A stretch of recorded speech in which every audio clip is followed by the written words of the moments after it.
ಇವತ್ತು ಒಂದೇ ದಿನದಲ್ಲಿ ಅದಾನಿ ಅವರ ಆಸ್ತಿ ಆಲ್ಮೋಸ್ಟ್ 4,000 ಕೋಟಿ ಜಾಸ್ತಿ ಆಯ್ತು. ಅದು ಇದು ಒಂದೇ ಕಂಪ್ನಿಯಿಂದ. ರಿಚ್ ಡೈಲಿ ಜಾಸ್ತಿ ರಿಚ್ ಆಗ್ತಾ ಇದ್ರೆ ಪಾಪ ಮಿಡಲ್ ಕ್ಲಾಸ್ ಅವ್ರದ್ದು ಸಾಲ ಹೆಚ್ಚಾಗ್ತಾ ಇದೆ. ಅದ್ ಬಿಡಿ, ಫಿನಾನ್ಸ್ ಕ್ಲಾಸ್ ಅಲ್ಲಿ ಫಿಲಾಸಫಿ ಯಾಕೆ, main matrix ಬಂದ್ಬಿಡಣ.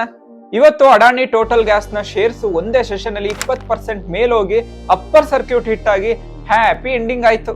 Adani total gas ಏನ್ ಮಾಡುತ್ತೆ ಅಂತ ಗೊತ್ತಿಲ್ಲ ಅಂದ್ರೆ ಸಿಂಪಲ್ ಆಗಿ ಹೇಳ್ತೀನಿ, ಕೇಳಿಸ್ಕೊಳ್ಳಿ. ನ್ಯಾಚುರಲ್ ಗ್ಯಾಸ್ ನ ಮನೆಗೆ, ಇಂಡಸ್ಟ್ರಿಗೆ, ವೆಹಿಕಲ್ಸ್ಗೆ ತಲುಪಿಸೋ ಕೆಲಸನ ಈ ತರದ ಕಂಪ್ನಿಗಳು ಮಾಡುತ್ತೆ. ಇದನ್ನ ಗ್ಯಾಸ್ ಡಿಸ್ಟ್ರಿಬ್ಯೂಷನ್ ಕಂಪ್ನಿಗಳು ಅಂತ ಕರೀತಾರೆ. ಪೈಪ್ ಅಲ್ಲಿ ಇಂಡಸ್ಟ್ರಿಗಳಿಗೆ, ಮನೆಗಳಿಗೆ ಕಳಿಸಿದ್ರೆ ಅದನ್ನ PNG ಅಂತ ಕರೀತಾರೆ. ಕಂಪ್ರೆಸ್ ಮಾಡಿ ಸಿಲಿಂಡರ್ ತುಂಬಿಸಿ ಅದನ್ನ ಗಾಡಿಗಳಿಗೆ ಹಾಕಿದ್ರೆ ಅದನ್ನ CNG ಅಂತ ಕರೀತಾರೆ. ಮಿಡಿಲ್ ಈಸ್ಟ್ ವಾರ್ ಇಂದ ಆಯಿಲ್ ಮತ್ತೆ ನ್ಯಾಚುರಲ್ ಗ್ಯಾಸ್ ಸಪ್ಲೈ ಪ್ರಾಬ್ಲಮ್ ಆಗಿರೋದು ನಿಮ್ಗೆಲ್ಲ ಗೊತ್ತಿರುತ್ತೆ. ಅದಕ್ಕೆ ಇಂಡಿಯನ್ ಗವರ್ಮೆಂಟ್ ಮಂಗಳವಾರ ನ್ಯಾಚುರಲ್ ಗ್ಯಾಸ್ ಸಪ್ಲೈ ರೆಗ್ಯುಲೇಷನ್ 2026 ನ ಜಾರಿ ಮಾಡ್ತು. ಇದ್ರ ಪ್ರಕಾರ ಫಸ್ಟ್ ಗ್ಯಾಸ್ ಪ್ರಯಾರಿಟಿ ಸೆಕ್ಟರ್ ಅಂದ್ರೆ ಮನೆಗಳಿಗೆ, ವೆಹಿಕಲ್ಸ್ಗೆ, ಫರ್ಟಿಲೈಸರ್ಸ್ ಕಂಪನೀಸ್ಗೆ, ಪವರ್ ಜನರೇಷನ್ ಮಾಡೋ ಕಂಪನಿಗಳಿಗೆ ತಲುಪಬೇಕು.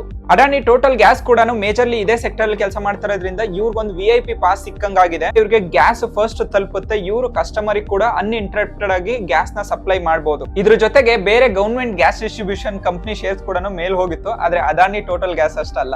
ಯಾಕೆ ಅಂತ ಮಾತ್ರ ನನ್ನನ್ನು ಕೇಳ್ಬೇಡ್ರಪ್ಪ. If you know you no.